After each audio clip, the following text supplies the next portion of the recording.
Praise the lord. దేవునికి మహిమ కలుగును గాక. ప్రియమైనటువంటి దేవుని పిల్లరా, కూడి వచ్చిన మీ అందరికీ నేను పేరు పేరు వందనాలు తెలియజేస్తున్నాను.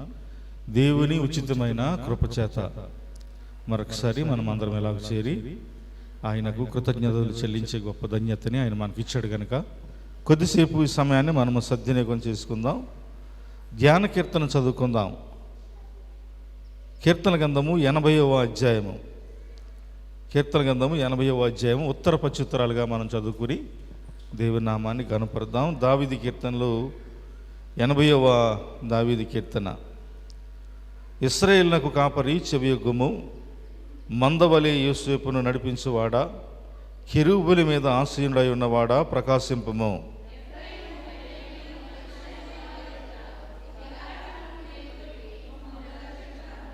దేవా, చెరలో నుండి మమ్మను రప్పించుము. మమ్ము రక్షణ నొందునట్లు నీ ముఖకాంతి ప్రకాశింపజేయము.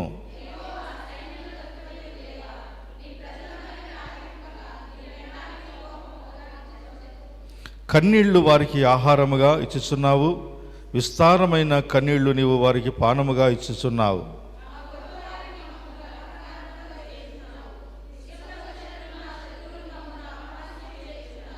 సైన్యములకు అధిపతియగు దేవా, చెరలో నుండి మమ్మను రప్పించుము. మేము రక్షణ నొందునట్లు నీ ముఖకాంతి ప్రకాశింపజేయము.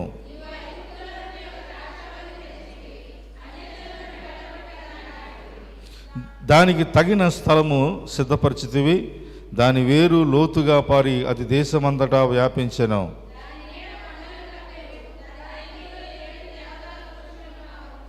దాని తీగలు సముద్రం వరకు వ్యాపించెను, యూఫ్రటీస్ నది వరకు దాని రమ్మలు వ్యాపించెను.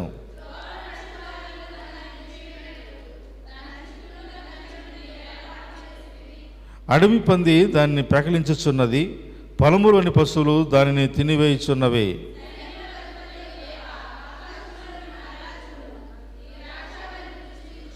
నీ కుడి చెయ్యి నాటిన మొక్కను కాయము, నీ కొరకు నువ్వు ఏర్పరచుకున్న కొమ్మను కాయము.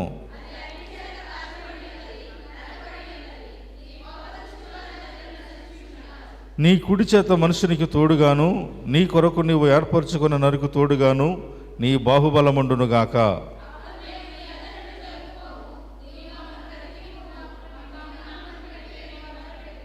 యెహోవా, సైన్యములకు అధిపతియగు దేవా, చెరలో నుండి మమ్మల్ని రప్పింపుము. మేము రక్షణ నొందినట్లు మీ ముఖకాంతి ప్రకాశింపజేయము. ఈ కొద్ది మాటలు దేవాదేవుడు దీవించి ఆస్వాదించునుగాక.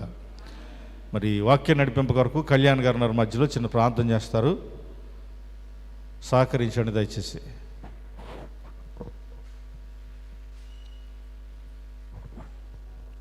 ప్రార్థన. పరలోకమందున మా తండ్రి, పరిశుద్ధుడు గొప్ప దేవుడైన నీకు వందనాలు ప్రభా, స్తుతులు స్తోత్రాలు తండ్రి. ఈరోజు ప్రభా నీ సన్నిధిలో ఈ మందిరంలో గడపడానికి మాకు ఇచ్చిన గొప్ప ధన్యత భాగ్యాన్ని బట్టి నీకు వందనాలు, స్తుతులు స్తోత్రాలు తండ్రి. ఇక్కడికి వచ్చిన ప్రభా ప్రతి ఒక్కరిని జ్ఞాపకం చేసుకోండి తండ్రి. ప్రభా ఈ వాక్యం వినడానికి వచ్చిన ప్రతి ఒక్కరిని జ్ఞాపకం చేసుకోండి. ఎవరికి నేను ఏ వాక్యం అవసరమైందో వాక్యంతో మీరు మాట్లాడండి ప్రభా, సహాయం చేయండి. మేము వాక్యం వింటుండగా ప్రభా మా హృదయం, మాకు జ్ఞాన హృదయం దయచేయండి, సహాయం చేయండి ప్రభా.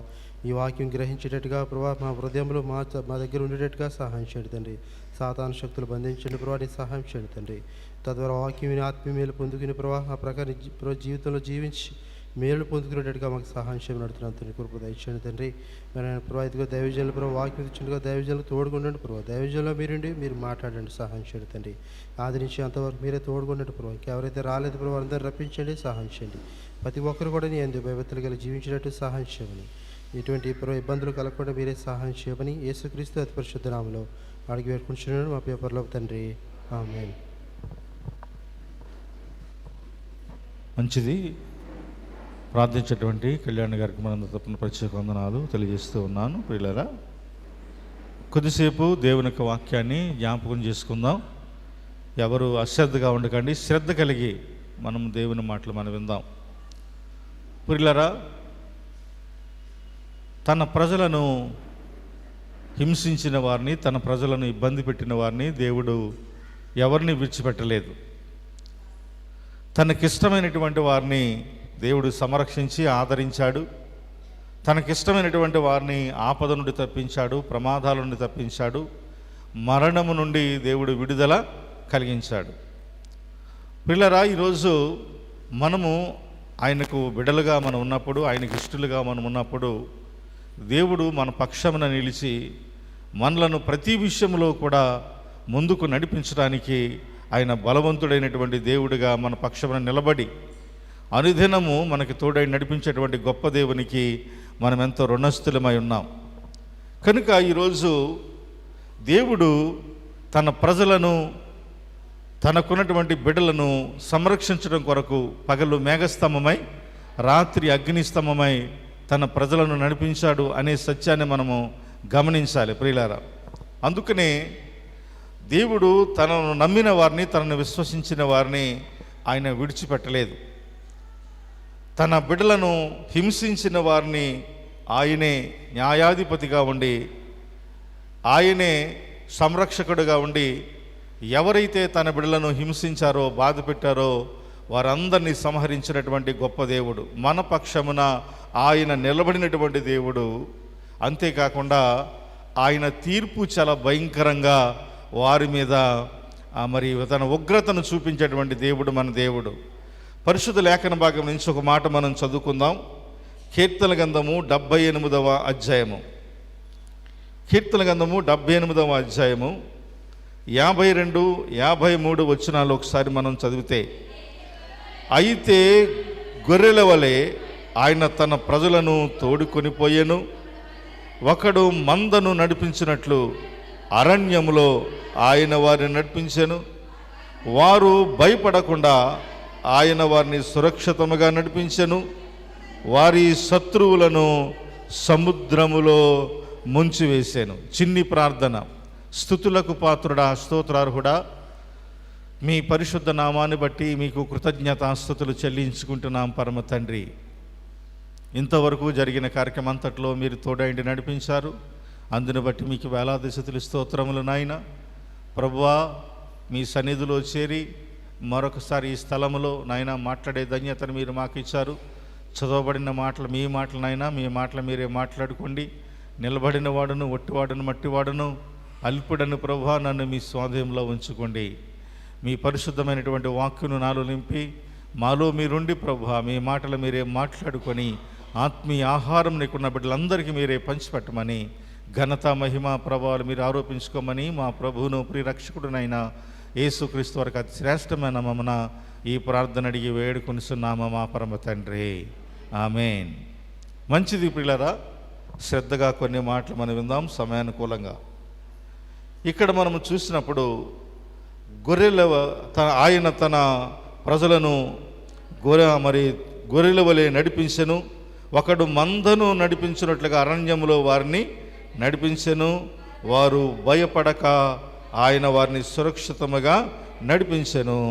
వారి శత్రువులను సముద్రములో ఏం చేసినట్టు ఆయన ముంచివేశాను. చాలా జాగ్రత్తగా ఈ మాటలు వినాలి. వారి శత్రువులను ఆయన సముద్రంలో ఏం చేశాడంట? ముంచివేశాను. శత్రువులు అనేటువంటి వారు ఎవరు అంటే, దేవుని పక్షమున నిలబడినటువంటి వారికి చాలామంది శత్రువులు ఉంటారు. దేవుడు తన సొత్తుగా చేసుకున్నటువంటి వారిని చూసి అసూయపడే వారి లోకంలో చాలామంది ఉంటూ ఉంటారు. ప్రియులారా, ప్రాముఖ్యంగా భక్తి గల వారి పట్ల మరింత శత్రువులు ఉండేటువంటి అవకాశం ఉంటూ ఉంది. ప్రియులారా, ఈరోజు మన జీవితంలో నీవు ఎంత భక్తిగా ఉంటే, ఎంత విశ్వాసముగా ఉంటే దేవుని యొక్క గొప్ప కార్యము దేవుడు నీ పట్ల జరిగించడానికి ఆయన కారకుడు కాబోతూ ఉన్నాడు. అంతే తప్ప తన ప్రజలను, తన పక్షం నిలబడేటువంటి వారిని ఆయన హింసిస్తే, బాధపడితే ఆయన చూస్తూ ఊరుకునే దేవుడు కాదు. ప్రియమైనటువంటి దేవుని పిల్లరా, ఎప్పుడైతే దేవుని పక్షమున నిలబడినటువంటి వారిని ఆయన తన బిడలుగా ఎంచుకుని, ఎవరైతే తన బిడలకు శత్రువులుగా ఉంటారో వారందరినీ కూడా ఆయన తన శత్రువులుగా భావించి, వాక్యములో మనం చూస్తున్నాము, అడ్డుగా ఉన్నటువంటి ఆటంకములను దేవుడు ఏం చేశాడంట? తొలగించెను అనేటువంటి మాటను మనం చూస్తున్నాం. మనకి అడ్డుగా ఉన్న వాటిని ఖచ్చితంగా ఆయన తొలగించడానికి ఆయన ఇష్టపడే దేవుడు. ఈరోజు ఈ మాటలు మీకు ఎందుకు నేను జ్ఞాపకం చేస్తున్నానంటే, దేవుడు మన పక్షమున ఉంటే మనకు కలిగేటువంటి ప్రతి విధమైనటువంటి అవరోధము ఆయన తొలగిస్తాడు. దేవుడు పక్షమున మనము నిలబడితే, ఆయన సాక్షార్థమై మనము బ్రతికితే ఖచ్చితంగా గొప్ప ఆధిక్యత ఆయన మనకి అనుగ్రహిస్తాడు. మన పక్షమున ఆయనే నిలబడతాడు, వ్యాజ్యమాడతాడు. మనకి ఎవరైతే మనల్ని ఆటంకపరుస్తున్నారో వారు ఆ శత్రు సమూహం అంతటినీ దేవుడి చేతనంట నశింపజేయడానికి ఆయన కారకుడు కాబోతూ ఉన్నాడు. ప్రియులారా, అపొస్తలుల కార్యముల గ్రంథం నుంచి ఒక మాట మనం చూద్దాం. హేరోదు కాలములలో జరిగినటువంటి ఒక సంఘటన మనము జ్ఞాపకం చేసుకుందాం. అపొస్తలుల కార్యముల గ్రంథము 12వ అధ్యాయము 23వ వచనములో మనము చూస్తే, అతడు దేవునిని మహిమపరచనందున వెంటనే ప్రభువు దూత అతనిని మొత్తెను గనుక అతడు పురుగులు పడి ప్రాణము విడిచెను. ప్రియులరా, హేరోదు అనేటువంటి వాడట పురుగులు పడి చచ్చాడు. వాక్యం అంటే నా ప్రియబిడ్డలారా, ఎందుకు పురుగులు పడి చావలసిన పరిస్థితి హేరోదుకి ఏర్పడింది అంటే 12వ అధ్యాయంలోనే మొదటి మనం చూస్తే, దాదాపు అదే కాలం ముందు రాజైన హేరోదు సంఘములో వారిని కొందరిని బాధ పెట్టుటకును బలత్కారముగా పట్టుకొని యాహోను సహోదరుడైన యాకోబును ఖడ్గముతో చంపించెను. ఇది యూదులకు ఇష్టమైన కార్యమని తెలుసుకొని పేతురును కూడా పట్టుకొనేను. చాలా జాగ్రత్తగా ఈ మాటలు వినాలి. ప్రియమైనటువంటి దేవుని పిల్లరా, హేరోదు దేవునికి విరోధమైన కార్యం చేశాడు. దేవుడు తన బిడ్డలను ఏర్పాటు చేసుకొని ఆయన తన సొత్తుగా చేసుకున్నటువంటి వారిని అనేక ప్రాంతాలలో తిరిగి పరిచర్యను సువార్తను ప్రకటిస్తున్నప్పుడు హేరోదు అనేటువంటి ఒక వ్యక్తి, అంటే చాలామంది హేరోదులు, వాక్యం అంటే నా ప్రియబిడ్డలారా, చాలామంది హేరోదులు దేవుని యొక్క వాక్యంలో మనము చూడగలం. ఈ వాక్యాన్ని చాలా శ్రద్ధగా మనము గమనించాలి. ఎందుకంటే దినదినము కూడా దేవుని యొక్క పరిశుద్ధమైనటువంటి వాగ్దానమును గురించి మనము జ్ఞాపకం చేసుకుంటూ, ఈ హేరోదట లేఖన భాగంలో మనము చూస్తే దేవుడు యొక్క బిడ్డలుగా ఏర్పాటు చేయబడినటువంటి యాకోబును ఖడ్గముతో చంపించి పేతురును కూడా ఏం చేశాడంట, చంపడానికి అతనిని బంధించి ఎక్కడేసాడంట, చెరసాలలో వేసెను అనేటువంటి మాటను మనం చూస్తూ ఉన్నాం. ఇక్కడ చెరసాలలో బంధింపబడినటువంటి ఆ పేతురుని దేవుడు అద్భుతంగా తప్పించాడు, రక్షించాడు. ఆ తర్వాత హేరోదు పురుగులు పడి చావడానికి గల కారణం ఏంటంటే ఇతడు దేవుని వాక్యమును బోధించాడు అని. ఒకసారి 21వ వచనం మనం చూద్దాం. నియమింపబడిన దినములందు హేరోదు రాజవస్త్రములు ధరించుకొని న్యాయపీఠము మీద కూర్చుండి వారి ఎదుట ఉపన్యాసము చేయగా అనేటువంటి మాటను మనం చూస్తున్నాం. ఇతడట ఏం చేశాడంటే రాజవస్త్రములు ధరించుకొని దేవుని వాక్యమును బోధించాడు అనేటువంటి మాట. ప్రియమైనటువంటి దేవుని పిల్లరా, అయితే మార్పు లేనివాడు, మారు మనసు లేనివాడు లోపలేమో దేవుని బిడ్డలను చంపుతూ, లోపలేమో దేవుని బిడ్డలను ద్వేషిస్తూ, దేవుని బిడ్డలకు విరోధముగా బ్రతుకుతూ దేవుని మాటలు మాట్లాడితే దేవుడు చూస్తూ ఊరుకుంటాడా? వాక్యమటి నా ప్రియబిడ్డలారా, ఒక ఆలోచన ఇప్పుడు మనం చేయాలి. ఏంటంటే దేవునికి విరోధముగా రూపింపబడిన ఏ ఆయుధము వర్ధిల్లదని. పిల్లరా, హేరోదుని దేవుడు ఎంత భయంకరంగా చంపాడంటే అతడు పురుగులు పడి చచ్చెను అనేటువంటి మాటని మనం చూస్తూ ఉన్నాం. సాధారణంగా మనకి బాగా కోపం వచ్చినప్పుడు, మనం తట్టుకోలేని కోపం వచ్చినప్పుడు చాలామంది అంటారు, ఎవరే నువ్వు పురుగులు పడి చస్తావురా, నీ చావు అలాగేలాగుండదు, నువ్వు భయంకరంగా చస్తావు అని శపించేవారు ఈ లోకంలో చాలామంది ఉన్నారు. హేరోదు కూడా పురుగులు పడి చావడానికి గల కారణం ఏంటంటే అతనిలో ఉన్నటువంటి లోపము, అంతరంగములో ఉన్నటువంటి స్వభావము అతని జీవితాన్ని ఏం చేసింది, నాశనం చేసింది. పిల్లరా, దేవుని బిడ్డలుగా రూపింపబడినటువంటి వారిని, ఆయన తన పక్షముగా నిలబడినటువంటి వారిని ఆయన ఎప్పుడు తన సొత్తుగా చేసుకుని ఆయన కాపాడేటువంటి గొప్ప దేవుడు. ఈరోజు మార్పు లేని దేవుని తీర్పు చాలా భయంకరమైనటువంటిది. ఆయన తీర్పులో మార్పు ఉండదు.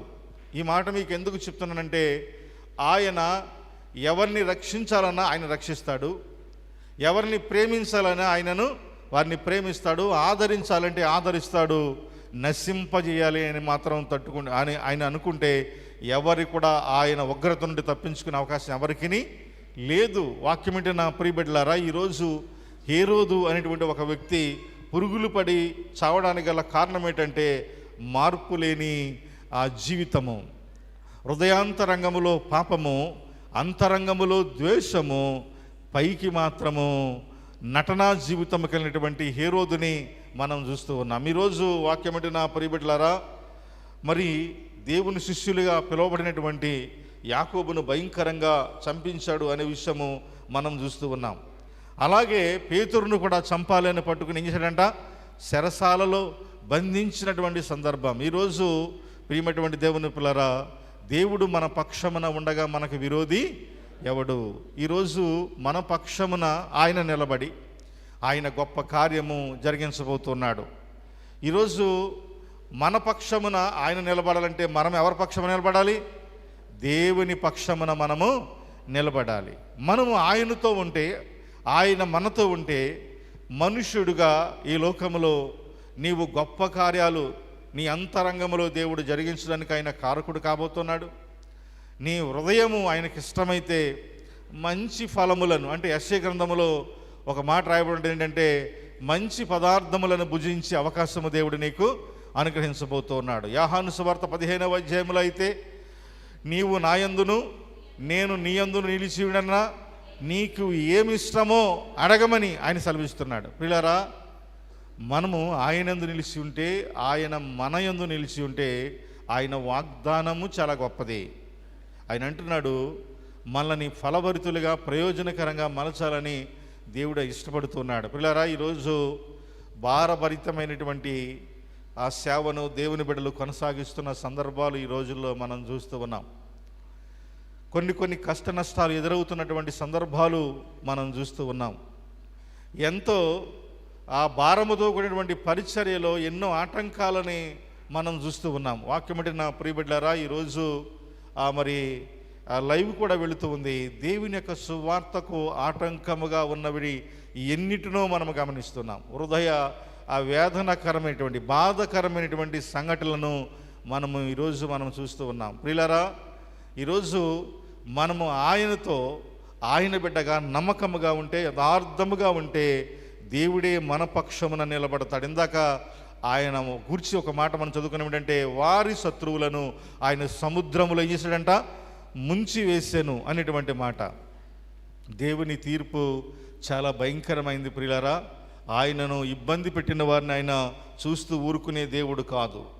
దానియేలు మీద నిందలు మోపిన వారు చాలామంది ఉన్నారు. దేవుని వాక్యములో దానియేలు మీద నిందలు మోపి ఎన్నో అవమానాలకు గురి చేసి దానియేలుని ఏమైనా చంపాలని చూశారు. కానీ దానియేలుని చంపగలిగారా అంటే దానియేలుని వారు చంపలేదు. కానీ దానియేలుని చంపాలనుకున్న వారినే దేవుడు ఏం చేశాడు, చంపించాడు. చదువుదాం దానియేలు గ్రంథము 6వ అధ్యాయము 24వ వచనం చదవండి. దానియేలు గ్రంథము 6వ అధ్యాయం 24వ వచనములో రాజు ఆజ్ఞయ్యగా దానియేలు మీద నింద మోపిన ఆ మనుష్యులను వారు తోడుకొని వచ్చి సింహముల గుహలో పడదోసిరి. వారా గుహ అడుగు భాగమునకు రాకమునిపే వారు సింహములకు పాలైరి. సింహములు వారి ఎముకలను సహితము పగుల గొరికి పొడి చేసెను అనేటువంటి మాటను మనం చూస్తూ ఉన్నాం. నిందలు మోపారు, చంపాలని చూశారు, ఆటంకపరిచారు. వాక్యమైనటువంటి ప్రియబిడ్డలారా, ఏదైనా ఎలాగైనా దానియేలుని మన నుండి దూరం చేసుకుందాం, తప్పిద్దాం అనే ప్రయత్నాలు చేశారు. వాక్యమంటే నా ప్రియబిడ్డలారా, నీతి కలిగిన దానియేలు, యథార్థత కలిగిన దానియేలు, యథార్థమైనటువంటి భక్తి కలిగినటువంటి దానియేలు, దేవునికి అనుదినము ప్రార్థిస్తున్నటువంటి దానియేలు జీవితాన్ని మనము ఆదర్శంగా మనము తీసుకోవాలి. ఈరోజు ప్రియులారా, దానియేలు శ్రేష్టమైనటువంటి భక్తిని చేశాడు, శ్రేష్టమైనటువంటి భక్తిలో కొనసాగాడు, శ్రేష్టమైనటువంటి కార్యాలు ఎన్నో హృదయాంతరంగంలో నుండి అతడు బహిర్గతం చేసినప్పుడు అతడిలో లోపాన్ని కనుక్కోవడానికి భూతద్దం పెట్టి మరీ చూశారట. వాక్యంలో మనం చదివితే ఆ మాటలు రాయబడి ఉంటాయి. ఎక్కడొక లోపం కనిపెడదామని. ఏదో ఒక దిక్కున దానియేలు దొరుకుతాడని ప్రయత్నము చేసి వారు ఎన్నో ప్రయోగాలు చేశారు, కానీ దానియేలులో ఏ లోపమును కనుగొనలేకపోయేరి అని వాక్యములో రాయబడడం మనం చూస్తాం. దానియేలును చంపాలని చూశారు, కానీ చంపగలిగారా అంటే మరొకసారి గుర్తు చేస్తున్నాను, దేవుడు మన పక్షమున ఉంటే మనకు విరోధి ఎవడని. ఆయన పక్షమున మనము నిలబడాలి. ఈరోజు దేవుని దాసునిగా ప్రేమతో మీకు మనము చేసేది ఏంటంటే, మీకు కలుగుతున్నటువంటి శ్రమను బట్టి, మీకు కలుగుతున్నటువంటి ఇబ్బందులను బట్టి, ఇరుకులను బట్టి, ఎన్నో ఆటంకములను బట్టి ఖచ్చితంగా మీరు దేవుని కొరకే నిలబడి ప్రార్థన చేసేవారుగా మీరు ఉండాలి. దేవుని కొరకే నిలబడి భయభక్తులు కలిగి బ్రతికేటువంటి వారుగా మీరు ఉండాలి. ప్రియులారా, దేవుని వాగ్దానము ఈరోజుది కాదు. ఆయన తన ప్రజలకు సమస్తమును అనుగ్రహిస్తానని వాగ్దానము చేశాడు. సమస్తము మీదే అని చెప్పాడు. ఆయన ఆదాము అవ్వలను చేసినప్పుడు మీరు ఫలించండి, అభివృద్ధి చెందండి, విస్తరించండి, భూమిని నిండించండి అని ఆయన వాగ్దానం చేస్తే దానిని కాపాడుకోలేనటువంటి పరిస్థితిని మనం చూస్తాం. ఆ తర్వాత ద్వితీయోపదేశకాండం 28వ అధ్యాయానికి వచ్చేసరికి ఆయన అంటాడు, నా ఆజ్ఞను అనుసరించి నా మాటలు వింటే మీకు ఏ కొదువు రాకుండా, ఏ ఆటంకం కలగకుండా మిమ్మల్ని ఆశీర్వదిస్తాను అని ఆయన చెప్పాడు. ఆయన చిత్తానికి లోబడినటువంటి వారిని ఎన్నో రీతిలుగా ఆయన ఆశీర్వదిస్తానని చెప్పాడు. ఆ తర్వాత ఆయన చిత్తానికి లోబడని వారిని ఎలాగో శపిస్తాను అని కూడా ఆ మాటల ద్వారా ఆయన తెలియజేశాడు. ఈరోజు వాక్యం వింటున్నటువంటి ప్రియబిడ్డలారా, ప్రార్థన పట్టుదలతో మనము ప్రార్థించడం మనం నేర్చుకోవాలి. భయభక్తులతో అనుదినము ఆయన సన్నిధిలో మనము వేడుకోవడం మన జీవితంలో మనం నేర్చుకోవాలి. ఎన్ని ఆటంకాలు కలిగినా, ఎన్ని ఇబ్బందులు మన జీవితంలో కలిగినా వాటి నుండి మనము విడుదల పొందడానికి దేవునిని మన సొత్తుగా మనము చేసుకోవాలి. వాక్యం అంటే నా ప్రియబిడ్డలారా, మనము చూస్తే దానియేలు మీద నిందలు మోపిన వారు ఏమైపోయారు అంటే సింహాల బోన్లో వేయబడి వాళ్ళ ఎముకలను ఏం చేసాయంట, ఎముకలు కూడా నమిలేసినాయంట. అంటే మొత్తం అతను వాళ్ళని తినేయడమే కాకుండా వాళ్ళ ఎముకలను సహితం ఏం చేసినాయంట, పిండి పిండి చేసి నలిపి అవి కూడా తినేసినట్లుగా మనం చూస్తూ ఉన్నాం. ఈరోజు వాక్యం అంటున్నటువంటి ప్రియబిడ్డలారా, దేవుని తీర్పు చాలా భయంకరమైనది.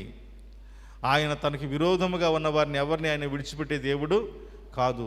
చివరికి తన బిడ్డలను అంటే ఇశ్రాయేలు జనాంగాన్ని కూడా ఆయన శిక్షించడం మానలేదు, ఆయన వారిని చంపడం మానలేదు. ఎందుకంటే దేవునికి వారు కూడా విరోధంగా బ్రతికారు. కొన్ని కార్యాలలో వారు సృష్టికర్తను మరిచి వారు ఏం చేశారంట, సృష్టి మీద ఆధారపడడానికి వారు ప్రయత్నం చేశారు. రకరకాలు కార్యాలలో వారు పాలుపంపులు పొందారు. ఆయనకు చెందవలసిన ఘనత ఆయనకు రాకుండా వారు అడ్డుపడ్డారు. వాక్యం వింటున్న ప్రియబిడ్డలారా, దేవునికి చెందవలసిన ఘనత దేవునికి రాకుండా అడ్డుపడినటువంటి వారు ఎవరూ కూడా వర్ధిల్లలేదు. దేవుడు వారిని ఖచ్చితంగా, దేవుడే వారి పక్షమున నిలబడి వారిని హింసించినట్లుగా, వారిని శిక్షించినట్లుగా మనము చూడగలం. ప్రియులారా, చాలాసార్లు మీకు అహాబును గురించి మీకు చెప్పాను. రాజుల మొదటి గ్రంథంలో అహాబును గురించి చాలా సందర్భాల్లో చాలాసార్లు మీకు నేను దేవుని యొక్క వాక్యాన్ని మీకు బోధించాను. ప్రియులారా, ఈరోజు మరొకసారి మనము అహాబుని మనము జ్ఞాపకం చేసుకుందాం. రాజుల ఆ మొదటి గ్రంథము 22వ అధ్యాయములో మనము చూస్తే,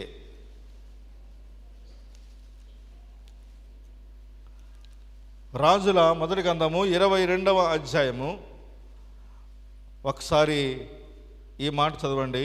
22వ అధ్యాయం 34వ వచనం చదవండి ఒకసారి. పిమ్మట ఒకడు తన విల్లు తీసి గురి చూడకయే విడువగా అది ఇశ్రాయేలు రాజునకు కవచపు కీలు మధ్యను తగిలేను గనుక అతడు నాకు గాయమైనది రథము తిప్పి సైన్యములో నుండి అవతలకు తీసుకొని పొమ్మని తన రథసారథులతో చెప్పెను. నాడు యుద్ధము బలముగా జరుగుచున్నప్పుడు రాజును సిరియన్ల ఎదుట అతని రథము మీద నిలవబెట్టిరి. అస్తమయమందు అతడు ఏం చేశాడంట, మరణమాయను. ప్రియులారా, మీరు ఇంటికి వెళ్ళిన తర్వాత ఇతని చరిత్ర చదవండి. యెజెబెల్ చరిత్ర, అహాబు చరిత్రని మీరు చదివితే చాలా భయంకరమైన విషయాలు మనకు కనబడతాయి. ఎంత భయంకరమైన విషయాలు మనకు కనబడతాయి అంటే, మనుషుడు ఏమి విత్తునో ఆ పంటనే కోస్తాడు. నీవు దౌర్జన్యాన్ని, పాపాన్ని విత్తుతున్నావా, నువ్వు ఆ పంటనే కోసుకుంటావు. అన్యాయమును విత్తుతున్నావా, నువ్వు ఆ పంటనే కోసుకుంటావు. అక్రమమును విత్తుతున్నావా, నువ్వు ఆ పంటనే కోసుకుంటావు. నీ జీవితంలో నీ హృదయాంతరంగములైనటువంటి దేవునికి దృష్టి నుండి నువ్వు తప్పించుకోలేవు. ఎందుకంటే నువ్వు చేసే ప్రతి కార్యం ఎవరు చూస్తున్నారు? దేవుడు చూస్తున్నాడు. నీ అంతరంగంలో ఏముందో ఆయనకు తెలుసు. మనుషుడిగా మనం గమనించకపోవచ్చు, పైకి ప్రేమ కలిగి మాట్లాడవచ్చు, కానీ అంతరంగంలో ఏముందో ఎవరికి తెలుసు? దేవునికి తెలుసు. నీ హృదయాంతరంగము దేవునికి తెలుసు. పిల్లరా, ఈ చరిత్ర నేను మీకు చెప్పాను. అహాబు రాజు ఏం చేశాడంటే, యోధారాజుతో వీమొందిన తర్వాత యెహోషువపాతుని చంపాలి, నేను తప్పింపబడాలని అహాబు ప్రయత్నం చేశాడు. మారువేషం వేసుకున్నాడు. ప్రియమైనటువంటి దేవుని పిల్లరా, అహాబుని ఏం చేశాడంటే, అహాబు రాజుకేమో మామూలు రాజువేషం వేసి, ఇతడు మారువేషములో ఉన్నప్పుడు, ప్రియమైనటువంటి దేవుని పిల్లరా, దేవుని యొక్క వాక్యాన్ని బట్టి మనము చూస్తే, శత్రువైనటువంటి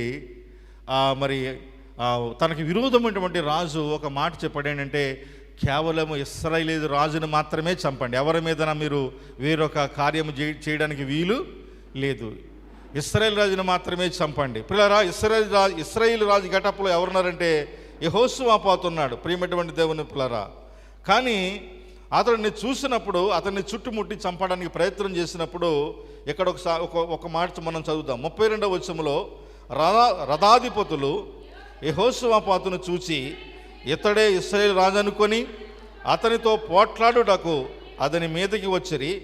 యెహోషువపాతు కేకలు వేయగా రథాధిపతులు అతడు ఇశ్రాయేలు రాజు కానట్లు గుర్తుపట్టి అతని తరుముట మానిరి. వాక్యం అంటే నా ప్రియబిడ్డలారా, మారువేషంలో ఉన్నాడు. ఇతడే ఇశ్రాయేలు రాజు అనుకున్నారు, కానీ తీరా చూస్తే అతడు యెహోషువపాతు, ఇతడు ఇశ్రాయేలు రాజు కాదు. మరి అసలైన వాడు ఎక్కడున్నాడు అని ప్రయత్నం చేస్తే, మారు వేషం వేసుకొని, వాక్యం అంటే నా ప్రియబిడ్డలారా, జనములో కలిసిపోయాడు అహాబు రాజు. మనకు తెలుసు, అంతకుముందు అహాబు రాజు చేసినటువంటి భయంకరమైనటువంటి కార్యాలు, యెజెబెల్ చేసినటువంటి పాప సంబంధమైన కార్యాలు. పిల్లరా, నాబోతు ద్రాక్ష తోటను ఏం చేశాడు? ఆక్రమించుకుని అతనిని భయంకరంగా చంపినప్పుడు అతన్ని రక్తం అంట ఏమి నాకినాయి అంట, కుక్కలు నాకెను అనేటువంటి మాటని మనం చూస్తూ ఉన్నాం. పిల్లరా, గురి చూడకే ఒక బాణము వచ్చిందంట లేఖన భాగంలో. ఒకడు తన విల్లు తీసి గురి చూడకే, 34 వచనం, ఒకడు తన విల్లు తీసి గురి చూడకే విడువగా అది ఇశ్రాయేలు రాజుకు కవచపు కీలు మధ్యన తగిలేను అనేటువంటి మాట మనం చూస్తున్నాం. రాజు సాధారణంగా కవచకుండలాలు పెట్టుకుంటాడు, అవన్నీ కూడా ఆయుధాలన్నీ కూడా ధరిస్తాడు.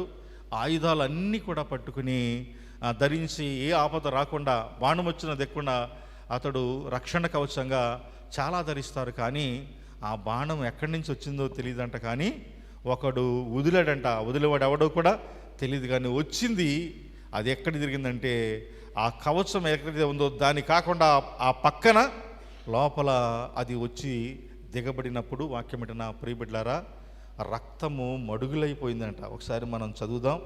35వ వచనం మనం చూస్తే, నాడు యుద్ధము బలముగా జరుగుతున్నప్పుడు రాజు సిరియన్ల ఎదుట తన రథము నిలవబెట్టిరి. అస్తమయమందు అతడు మరణమాయను. తగిలిన గాయములో నుండి అతని రక్తము కారి రథములలో ఏం కట్టినంత మడుగులు కట్టాను.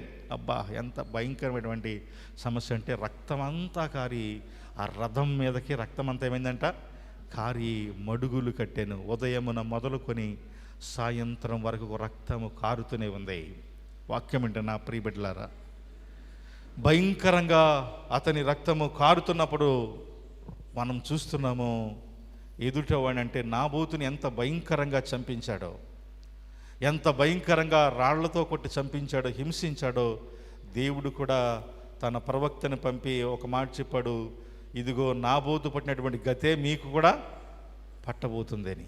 వాక్యం వింటున్నటువంటి ప్రియబిడ్డలారా, వాక్యం వింటున్నా ఒకసారి మనం పరిశీలన చేయవలసిన అవసరం ఏముందంటే, మనమంట మన జీవితంలో తెలియనటువంటి పాపాలు, రహస్య సంబంధమైన పాపాలు, ఘోరమైనటువంటి పాపాలు చేస్తున్నటువంటి వారి జీవితము ఎంత భయంకరంగా ఉంటుందంటే, ఒక్కొక్కసారి రహస్య సంబంధమైనటువంటి పాపముల చేత చాలామంది అడ్రస్ లేకుండా పోయినటువంటి వారు చాలామంది ఉన్నారు. ఈ మాటలు మీకెందుకు నేను జ్ఞాపకం చేస్తూనే ఉన్నానంటే, నీవేదైతే రహస్య సంబంధమైనటువంటి స్థితిలో పాపములో పాలుపంపులు పొందుతావో నీ జీవితము కూడా ఆ రీతిగానే ఏమైపోతుంది, అంతమైపోతుంది.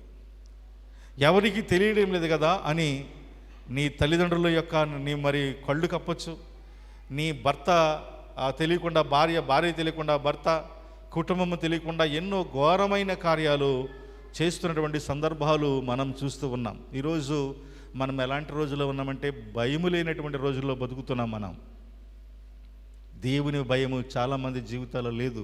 వాక్యం వింటున్న ప్రియ బిడ్డలారా, అధికారం ఉందని, డబ్బు ఉందని, అహముందని తమ ఇష్టానుసారంగా బతికే వారి లోకంలో చాలామంది ఉన్నారు. కానీ దేవుని దాసునిగా ఈ స్థలంలో నిలబడి మిమ్మల్ని హెచ్చరిక చేసేది ఏంటంటే, ఆయన కొట్టాడంటే ఎలా కొడతాడో తెలీదు, ఏ రూపంలో నీ మీదకి నాశనం రాబోతుందో తెలీదు, ఏ రూపంలో నీ మీదకి దేవుని ఉగ్రత రాబోతుందో నీకు తెలీదు.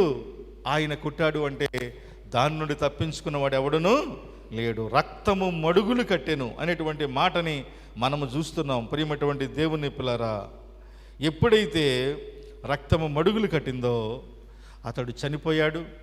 ఆ తర్వాత ఆ రథము తీసుకెళ్ళంట అతడు ఒకరి దిక్కున పెట్టి, మనం చదువుదాం 38వ వచనంలో, వేశ్యలు స్నానము చేయుచుండగా ఒకడు ఆ రథమును సోమ్రోను కొలను కడిగినప్పుడు యెహోవా సెలవిచ్చిన మాట చొప్పున కుక్కలు వచ్చి అతని రక్తమును నాకెను. యెహోవా సెలవిచ్చిన ప్రకారము. వాక్యాన్ని చాలా శ్రద్ధగా మీరు వినాలి. అక్కడ వాక్యాన్ని మీరు గమనించాలి. ప్రియమైనటువంటి దేవుని పిల్లారా, చెప్పడానికి సమయం లేదు, కానీ అంతకుముందు నాబోతుని గురించి కూడా అదే మాట రాయబడింది. నాబోతు అనేటువంటి ఒక సామాన్యమైనటువంటి స్థితిలో కలిగినటువంటి వ్యక్తిని అధికారంతో చంపించి, అహంతో చంపించాడు. కానీ దేవుని తీర్పు ఎంత భయంకరంగా ఉంటుందో గమనించలేటువంటి పరిస్థితి. ఈరోజు వాక్యమిటి నా ప్రియబిడ్డలారా, చావు చాలా భయంకరమైనది. ఇక్కడ మనము చూస్తున్నాము, గురిలేనటువంటి బాణము గుండెల్లో దిగిందంట.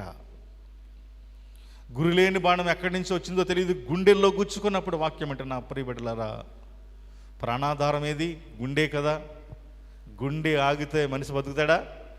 బతకడు. హృదయాంతరంగంలో ఉన్నటువంటి పాపాన్ని అందుకుని, హృదయము మోసకరమైనది, అది ఘోరమైన వ్యాధిగాలి, దాన్ని గ్రహించగలవాడు ఎవడు అంటే సర్వశక్తివంతుడు మాత్రమే. నీ హృదయంలో పాపముందో లేదో ఆయనకి మాత్రమే తెలుసు. చాలాసార్లు మనము ఈ మాటలు మనం జ్ఞాపం చేసుకుంటాం. స్కాన్ చేస్తే అన్నీ కనపడతాయి, హృదయంలో ఉన్న పాపం కనపడద్దా? కనపడదు. వాక్యం అంటే నా ప్రియబిడ్డలారా, అది ఎప్పటికీ కనపడదు. కానీ నీవు చేసే పాపము ఆయన దృష్టికి తేటగా కనబడుతుందంట. ఎలా కనబడుతుంది? తేటగా, చాలా స్పష్టంగా కనబడుతుంది.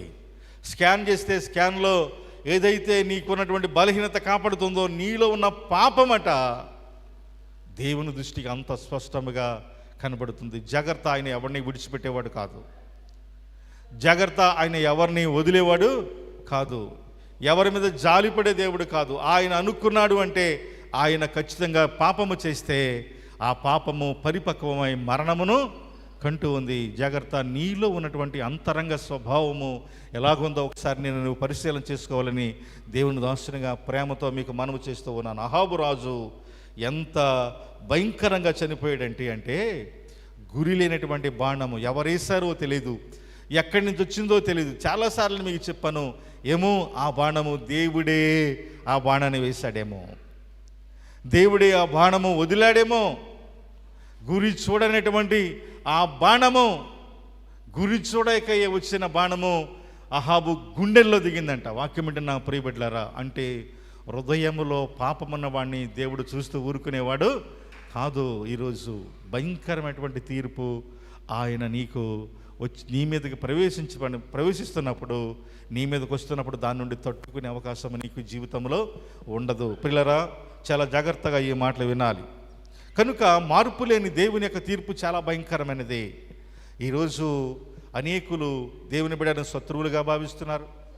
అనేకులు దేవుని బిడ్డలను అవమానకరంగా చేయడానికి ప్రయత్నం చేస్తున్నారు. అనేకులు దేవుని బిడ్డను ఆటంకపరచడానికి ప్రయత్నము చేస్తూ ఉన్నారు. జాగ్రత్త, దేవుడు చూస్తూ ఊరుకునే దేవుడు కాదు. ఈరోజు తన భార్య అయినటువంటి యెజబెలు కూడా అలాగే బ్రతికింది. ఎంత భయంకరంగా బ్రతికారు అంటే వాళ్ళ జీవితంలో ప్రియమైనటువంటి దేవుని పిల్లరా, మాకు అడ్డే లేదు అనుకున్నారు వారి జీవితంలో. మమ్మల్ని ఎవడు ఏం చేయాలనుకున్నాడు, కానీ వాక్యం అంటున్నటువంటి ప్రియబిడ్డలారా, ఎవరు చూసినా చూడకపోయినా దేవుడు మన పక్షమున నిలబడినటువంటి గొప్ప దేవుడు. మన పక్షమున ఉంటే, మన పక్షమున నిలబడి మనకు శత్రువు అయినటువంటి వారిని చాలామంది జీవితాల్లో ప్రియమైనటువంటి దేవుని పిల్లరా అడ్రస్ లేనటువంటి ఆ చావులు చస్తున్నారు. చాలామంది అడ్రస్ లేకుండా ఎక్కడెక్కడో చనిపోతూ ఉన్నారు. దానికి కారణం ఏంటో తెలుసా? పాపమంట. ఎవరి పాపము వారిని ఏమవుతుంది? వెంటాడుతూ ఉంది. నీ పాపము నీ కూడా, నీ అక్రమము నీ కూడా, నీ అన్యాయము నీ కూడా అది వెంటాడుతూ ఉంది. యాలయనగా పాపములో జీతం ఏంటి? మరణము. యాలయనగా పాపములో జీతం మరణమని దేవుడు ఎందుకు ఆ మాట సెలవిచ్చాడంటే, నీవు చేసిన పాపమే మరణమై శాపమై నిన్ను వెంటాడుతుంది. జాగ్రత్త, దేవుని వాక్యం ఉంటున్నటువంటి ప్రియబిడ్డలారా. సమయం అవుతుంది కనుక మరొక మాట నేను చెప్తాను.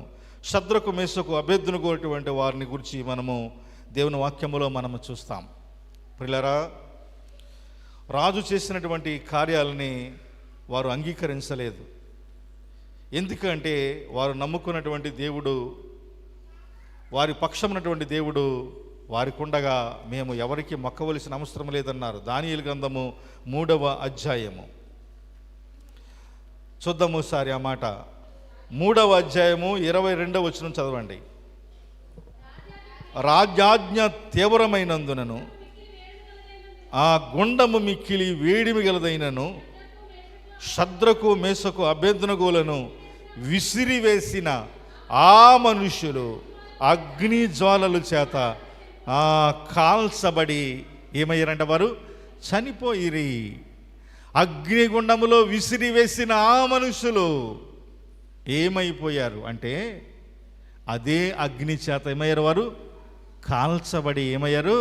చనిపోయారు. వాక్యం అంటే నా ప్రియబిడ్డలారా, ఈరోజు ఈ మాట వెనుకున్నటువంటి ఆంతర్యం ఏంటంటే, నీకు నీ భక్తి యథార్థమైనదైతే, నీ భక్తి నిజమైనదైతే, భయభక్తులు కలిగి నువ్వు బ్రతికితే, నీకు ఆపద తేవాలనుకున్న వారే ఆపదలో పడతారు. నీకు ప్రమాదము తేవాలనుకున్న వారు ఎక్కడ పడతారు? ప్రమాదంలో పడతారు. నిన్ను చంపాలనుకున్న వారే చస్తారు అనేటువంటి మాట ఈరోజు ఈ మాట ద్వారా మనకు అర్థమవుతుంది. వాక్యం అంటే నా ప్రియబిడ్డలారా, హృదయాంతరంగములో దేవుని కలిగి ఉన్నారు. వారు సర్వశక్తివంతుడైనటువంటి దేవుని నామాన్ని కలిగిన వారు. ఎందుకంటే డైరెక్ట్గా రాజే ఆ మాట చెప్పడం మనం చూస్తాం. ఎవరిని కలిగి ఉన్నారంటే వీరు సర్వశక్తివంతుడైనటువంటి దేవునిని కలిగి ఉన్నారు. మరి అంత గొప్ప దేవుడు వారి పక్షమున ఉంటే ఇక ఏ ఆపద వారికి రానే రాదు. వాక్యములో మనం చదివితే అద్భుతమైన విషయం ఏంటంటే, రాజు పిలిచి అడుగుతున్నాడు ఏమనంటే, అగ్నిగుండంలో నేను ఎంతమందిని ఏమన్నాను అంటే 3 ఏమన్నాను, మరి 4వ వ్యక్తి కనబడుతున్నాడు ఏంటి అని రాజే స్వయంగా అడుగుతున్నాడు. వాక్యం ఏంటంటే ప్రియబిడ్డలారా, నేను ఎంతమందిని వేయమంటే మీరు ఎంతమందిని వేశారు అంటే, అయ్యా మేము వేసింది 3. అయితే రాజు అంటున్నాడు, 25వ వచనం చదవండి ఒకసారి. దానియేలు గ్రంథము 3:25. అందుకు రాజు, నేను 9 మనుషులు బంధకములు లేక అగ్నిలో సంచరించుట చూచుచున్నాను, వారికి హాని ఏమీ కలగలేదు.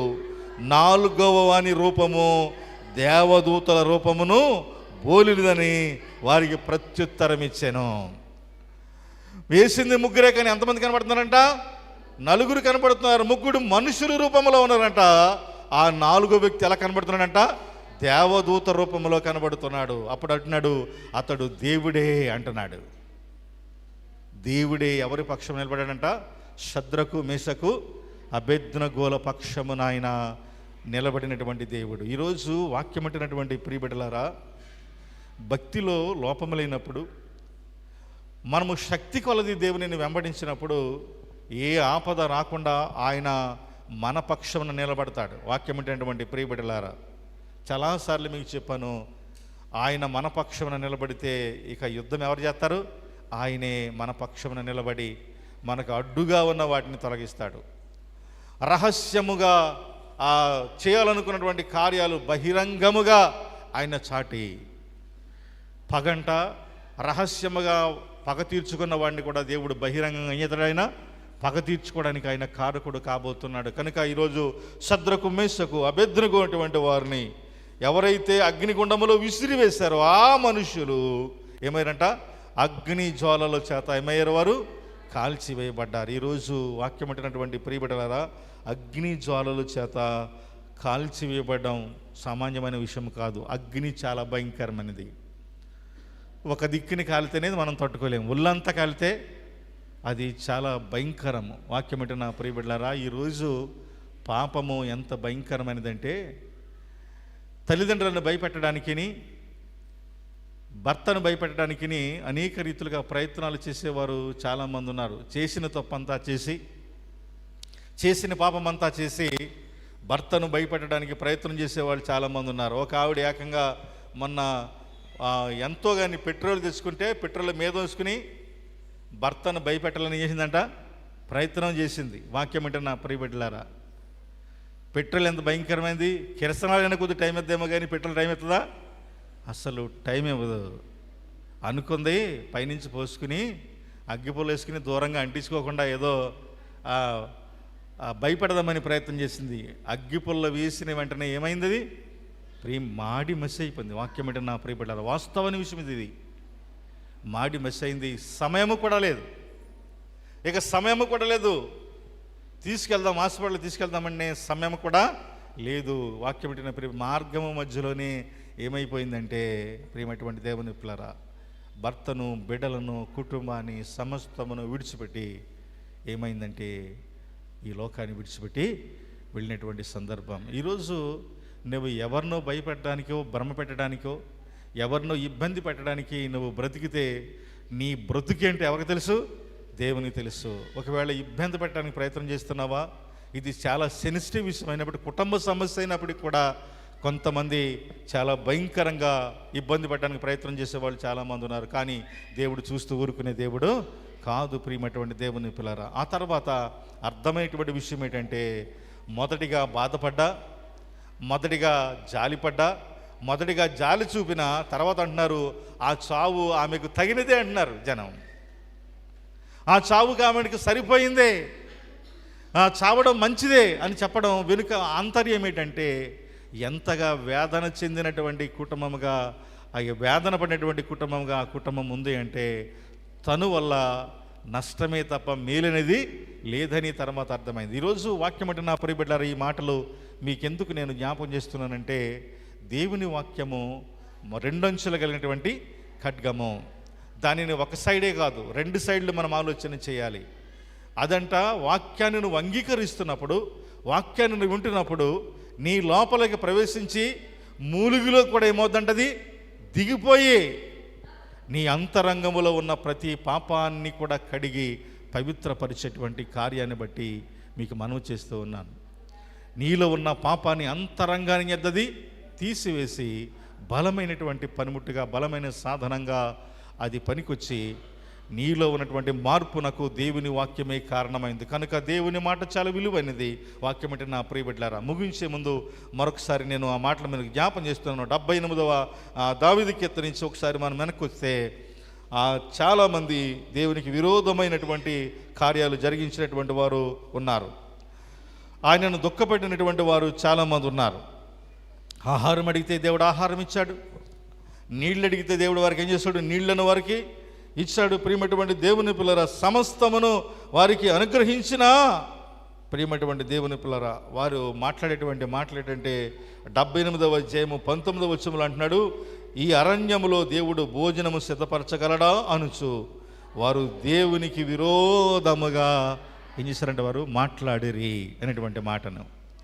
ఎంత తేలిక మాటలు మాట్లాడతారంటే, ఒకసారి తినవలసినవన్నీ తినేసి, దేవుడు ఇచ్చినవన్నీ అనుభవించి, అన్నీ భరించి మళ్ళీ దేవుణ్ణి ఏమంటారంట? అసలు ఇక్కడ రైస్ ఏది, ఇక్కడ నీళ్ళై, ఇక్కడ కొండేది, ఇక్కడ భోజనం వండుతూ ఎంత ఏమైనా సామాన్యమైన విషయమా అని అంటున్నారంట. ఇన్ని లక్షల మందికి ఆహారాన్ని సిద్ధపరచడం ఏమైనా సాధ్యమా? వాక్యం అంటే నా ప్రియబిడ్డలారా, ఏదో ఫంక్షన్ చేసేటప్పుడు 300 మందికి భోజనం వండాలంటేనే ముందు ఏం చేయాలి? 2 రోజులు బట్టి ప్రిపరేషన్ ఉండాలి. దానికి అన్నీ రెడీగా ఉండి తెచ్చుకుని అన్నీ చేసుకుంటే ఆ తర్వాత ఏదో ఒక లోటుపాటు కనపడుతుంది. కానీ దేవుడు తలుచుకుంటే ఏదైనా చేయగలడు. ఆయన ఏం చేశాడంటే ఆకాశం నుండి ఆహారం చేశాడు, కురిపించాడు. వాక్యం అంటే నా ప్రియబిడ్డలారా, అది కూడా ఎలాంటి ఆహారాన్ని కురిపించాడంటే దేవదూతలు తినే ఆహారాన్ని ఆయన వారికి కురిపించినట్లుగా మనం చూస్తాం. అంటే సామాన్యమైన ఆహారం కాదు. రోజు వైట్ రైసే తింటున్నావు, కానీ ఆ రోజు వాళ్ళు బిర్యానీ తిన్నారు. డైలీ బిర్యానీ. మరీ ఎక్కువ తిన్నా ప్రమాదమే కదా, అరిగి సాగుతుంది. అందుకనే చాలామంది మాకు బిర్యానీయే కావాలి, వైట్ రైస్ కావాలని చేతులు ఎత్తానంటే కొద్దిమందే ఎత్తారు. బిర్యానీ కావాల్సిన చేతులు ఎత్తాను ఎంతమంది ఎత్తారు? మొత్తం 80% 80 మంది ఎత్తుతారు. అందుకనే మీకు చాలాసార్లు చెప్తాను, పక్షుల దగ్గర చూడండి, ఇక్కడేమో నాన్ వెజ్, అక్కడ వెజిటేరియన్ పెట్టారు అనుకోండి, ఏంటి జనం ఎక్కడ ఉంటారు? అస్సలు అంత నాన్ వెజ్ దగ్గరే ఉంటారు. వెజిటేరియన్ గట్టి ఎంతమంది ఉంటారు? గట్టిగా ఉంటే ఏమన్నా 10 మంది ఉంటే కనబడతారు. అదైనా ఇక బాబు మా వల్ల కాదు, తింటే అరగదన్న వాళ్ళు ఈ పక్కన నిలబడతారు. ఏదోటి అవుద్ది వచ్చిందాలో వేసి అన్నవాళ్ళు ఎక్కడ ఉంటారు?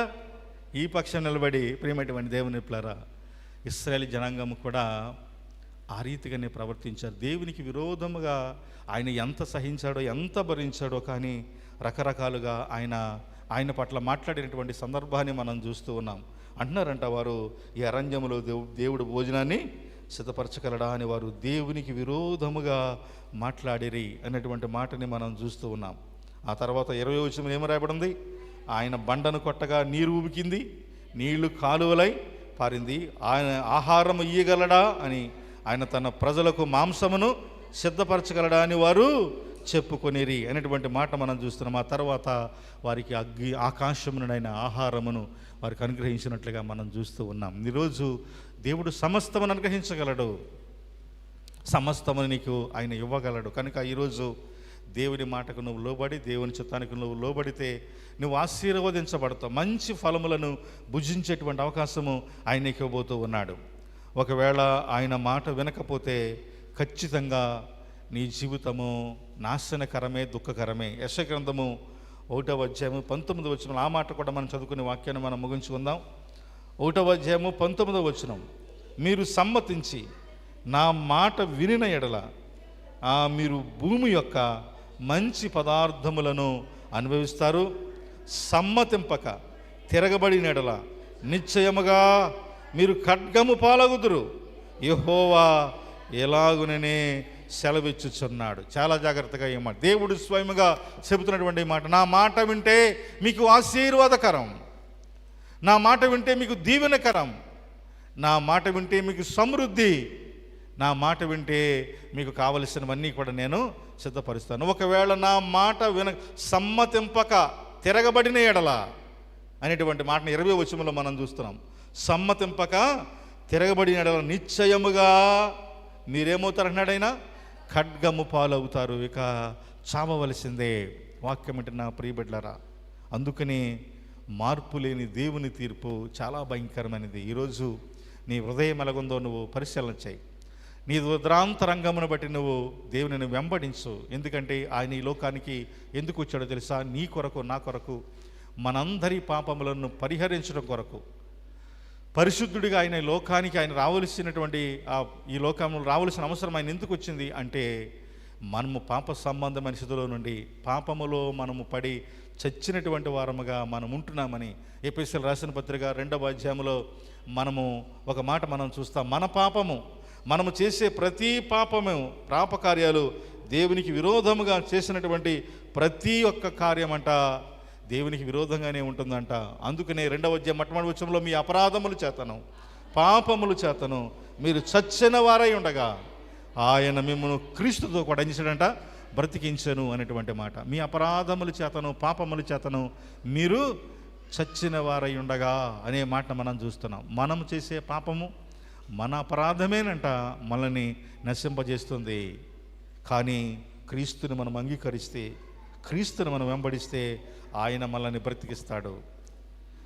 ఒకవేళ దేవునికి విరోధమై మనం బ్రతికితే దేవుడే మనం శిక్షిస్తాడు. ఒకవేళ మనం ఆయనకి ఇష్టలమై మనం బ్రతికితే ఈ లోకంలో నీకు ఎవడి విరోధైనా దేవుడు ఆ విరోధి పక్షమున ఆయన యుద్ధము చేసి, మన పక్షమైన యుద్ధం చేసి ఆ విరోధిని ఆయన శిక్షించడానికి ఆయన కారకుడు కాబోతున్నాడు. కనుక శద్రకు, మేషకు, అబేద్నెగో అటువంటి వారిని, దానియేలుని, అలాగే ఇంకా చాలామంది యోసేపు అనేటువంటి భక్తి పరుల్ని, తర్వాత మనము ఎస్తేరు అనేటువంటి బిడ్డలను మనము జ్ఞాపకం చేసుకుంటే వారు దేవుని పక్షమున నిలబడి దేవుని ఆశీర్వాదాన్ని పొందుకున్నారు.